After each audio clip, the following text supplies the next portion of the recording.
The storm had not yet decided whether it would kill her quickly or slow. Snow fell soft at first, then harder, sticking to her hair, her torn dress, the ground beneath her shaking hands. She lay half inside a broken wagon rut, two tiny bodies pressed to her chest, both crying, both alive. That was the cruelest part. They were alive, and she did not know how to keep them that way. The men had left an hour earlier. They said they could not slow down. They said the mountain pass would close by nightfall. They said one baby was trouble enough, and two were a curse sent to break a wagon train. They did not say goodbye. They did not look back. She had given birth alone, screaming into the wind, biting down on a strip of leather so the wolves would not hear. When the second child came, she laughed and cried at the same time, already knowing what it meant. Extra weight, extra milk, extra time they would not give her. Now the world was white and quiet except for the babies. She pulled them closer, skin to skin, trying to give them warmth she no longer had. Her body shook. Blood had soaked into the snow beneath her, turning it dark and frightening. She whispered their names again and again, afraid that if she stopped, they might slip away. That was when she heard the steps. Slow, heavy, not a wagon, not hurried, someone who knew the mountains well enough not to rush them. She tried to scream, but nothing came out. A shadow fell across her, blocking the weak light. She forced her eyes open and saw him standing there, tall and broad, wrapped in furs, beard thick with frost. A mountain man, the kind people in towns whispered about.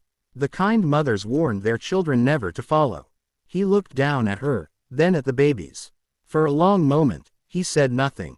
Then he knelt. "Well," he said quietly, his voice rough but steady, "you've picked a hard place to bring souls into the world." She expected him to ask for something. A price, a claim. Men always did. Instead, he shrugged out of his heavy coat and laid it over her and the twins, sealing in what little warmth remained. "You bleed bad," he said. "But not past saving." She stared at him, half delirious.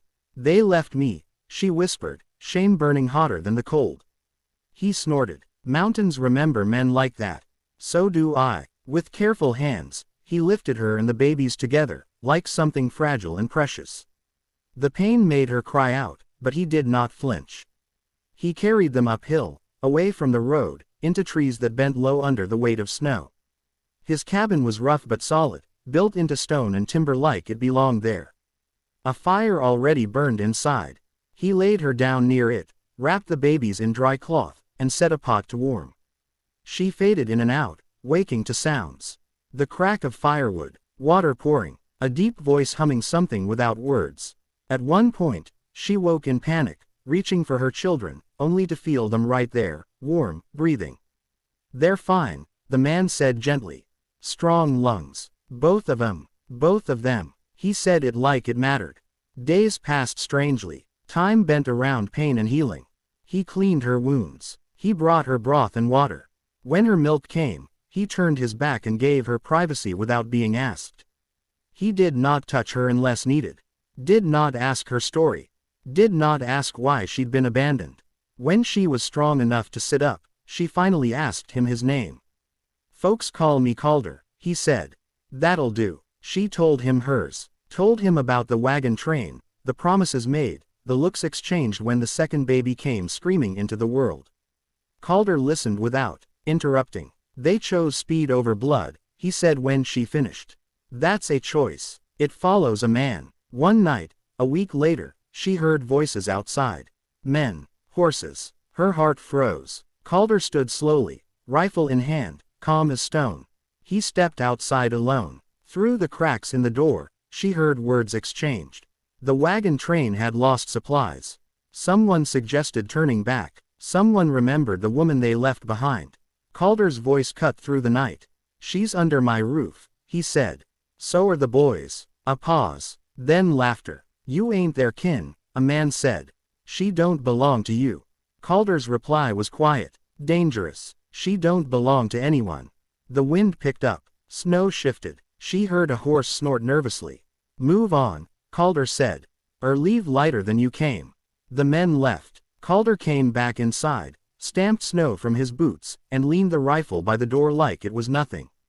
"They won't return," he said. She looked at him, tears streaking her face. Why? She asked. Why help us? He poked the fire, sparks lifting. Mountains kept me alive when no one else would, he said. Seems right, I returned the favor. Spring came slow and stubborn. The twins grew, fed and warm. One loud, one quiet. Calder carved them small wooden animals and laughed when they chewed on them. He showed her how to read weather in clouds, how to hear danger in silence. One evening, as snow melted into rushing streams, she stood outside the cabin watching the boys sleep in the sun. You don't owe me anything, Calder said behind her, like he knew what she was thinking.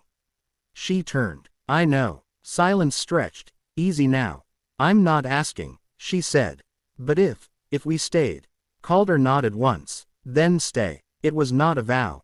Not a bargain. Just room made where none had been before. Years later, travelers would pass a high mountain cabin and speak of a strange thing. A woman once left for dead.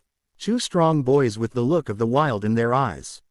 And a mountain man who never took what wasn't freely given, but gave everything when it mattered. The mountains remembered. So did they.